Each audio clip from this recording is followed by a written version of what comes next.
নমস্কার বন্ধুরা, ডেলি লাইফস্টাইলের একটা ব্লগে একটা বড় ভিডিও নিয়ে চলে এসেছি তোমাদের কাছে। আমি কোনোদিন বড় ভিডিও দিইনি সাহস করে, তো এবারে আমি একটা বড় ভিডিও দিলাম। আমরা কিছু মাস আগে গিয়েছিলাম পুরী।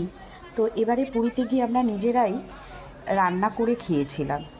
তো সেই সূত্রেই আমরা এসে পড়েছি বাঙালি বাজারে। আর এই বাঙালি বাজারে এটা হচ্ছে মাছের বাজার, নানা রকমের মাছ। আর সামুদ্রিক মাছগুলো খুবই ফ্রেশ ছিল।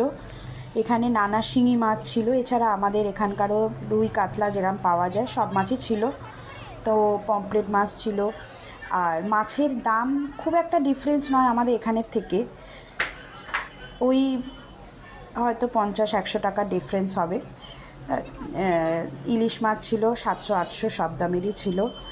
আর কোনো দিন আমি যাইনি, ফার্স্ট টাইম। পুরী অনেকবারই গেছি, কিন্তু মাছের বাজারেই ফার্স্ট টাইম গেছি, তাই ভিডিওটা তোমাদের সাথে শেয়ার করলাম।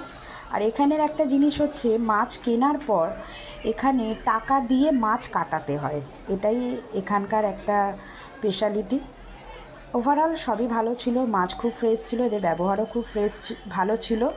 হ্যাঁ, বলবো না খারাপ, ভালো ব্যবহার ছিল, ভালো ব্যবহার পেয়েছি এদের থেকে।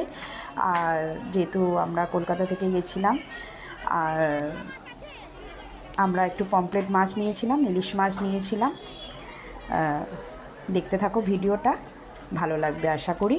আর ভিডিওটা পছন্দ হলে লাইক, শেয়ার আর একটা সাবস্ক্রাইব করে দিও প্লিজ।